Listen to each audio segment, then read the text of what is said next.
Assalamualaikum warahmatullahi wabarakatuh. Nama saya Ira Orlansyah dengan NPM 2021020403. Saya dari Prodi Hukum Tata Negara kelas A.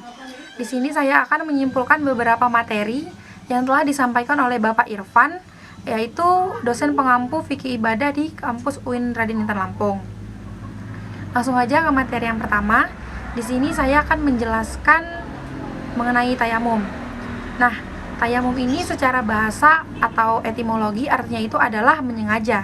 Sedangkan menurut istilah atau terminologi artinya itu adalah menyampaikan debu suci ke wajah dan kedua tangan sampai dengan ke siku, sesuai dengan rukun dan syarat tertentu.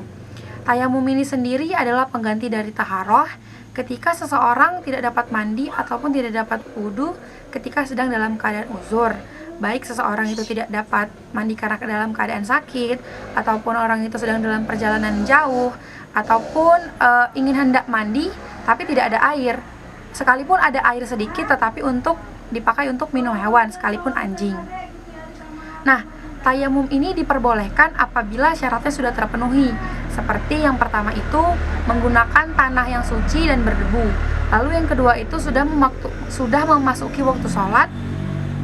Lalu yang ketiga itu dapat menghilangkan najis. Nah, rukun tayamum ini sendiri yang pertama itu adalah niat.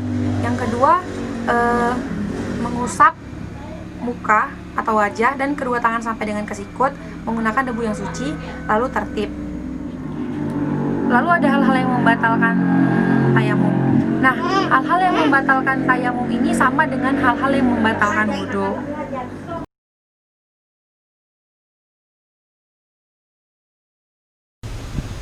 Lalu saya akan menjelaskan materi yang kedua, yaitu zakat. Zakat secara bahasa artinya adalah tumbuh dan bertambah. Sedangkan secara syariat, zakat ini artinya adalah bersedekah dari sebagian harta.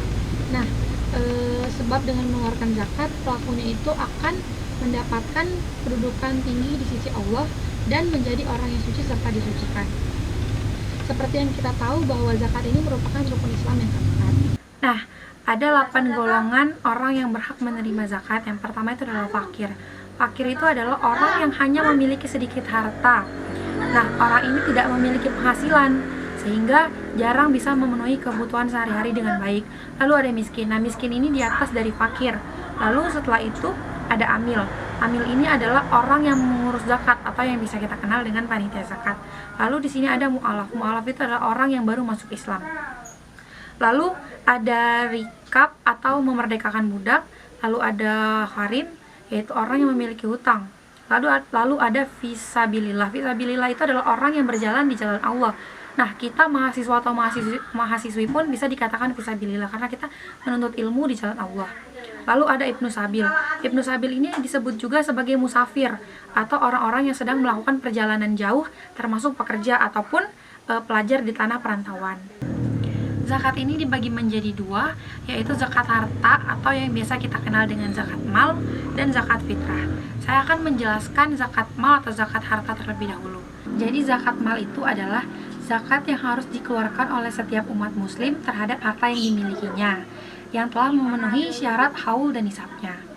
Lalu apa saja sih harta atau benda yang harus dizakatkan gitu kan? Nah, yang pertama itu adalah emas, perak, hasil pertambangan, dan banyak lagi yang lainnya. Lalu saya akan menjelaskan yang kedua, yaitu zakat fitrah. Zakat fitrah ini di sini diartikan sebagai zakat badan atau zakat tubuh, di mana saat menjelang Idul Fitri, seluruh umat Islam diwajibkan untuk membayar zakat, yaitu senilai 3 liter dari makanan yang ia konsumsi sehari-hari. Berhubung di negara kita, yaitu negara Indonesia, makanan pokoknya itu adalah beras, jadi biasanya di Indonesia banyak orang yang membayar zakat itu dengan beras.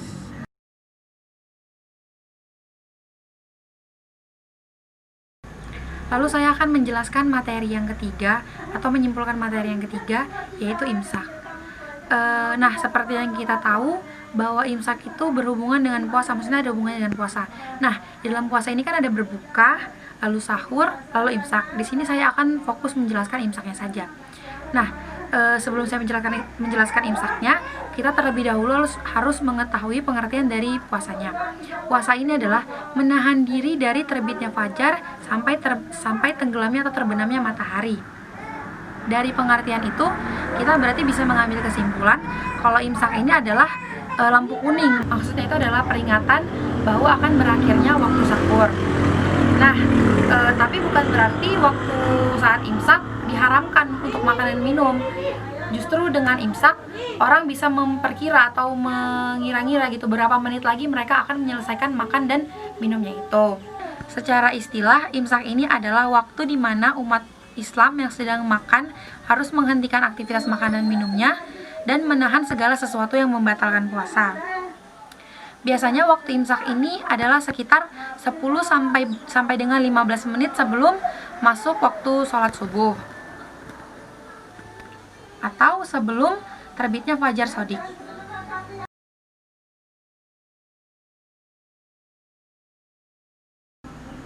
Lalu saya akan menjelaskan materi yang terakhir atau menyimpulkan materi yang terakhir, yaitu toharoh. Toharoh ini memiliki pengertian secara umum, yaitu mengangkat penghalang. Penghalang di sini maksudnya itu adalah kotoran yang timbul dari hadas dan najis, yang meliputi badan, pakaian, tempat, dan benda-benda yang terbawa di tubuh. Taharoh ini sendiri merupakan anak kunci dan syarat sah sholat. Hukum taharoh ini sendiri adalah wajib atas tiap-tiap mukallaf laki-laki dan perempuan. Nah, taharoh ini pun memiliki syarat wajib. Yang pertama itu adalah beragama Islam, lalu balik atau akil balik.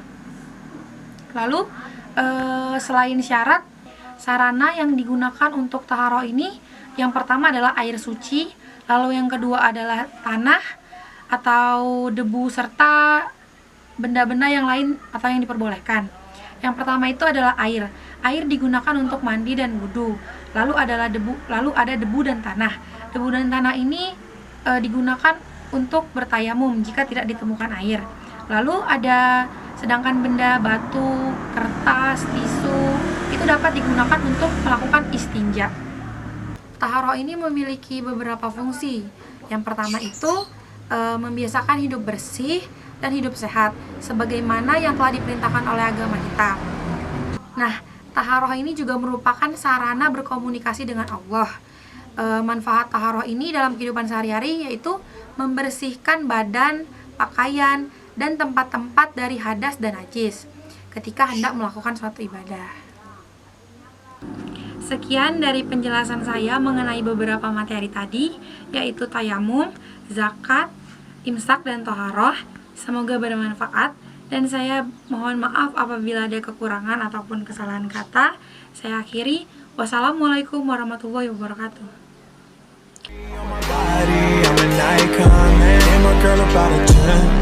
I should fuck her in the Benz.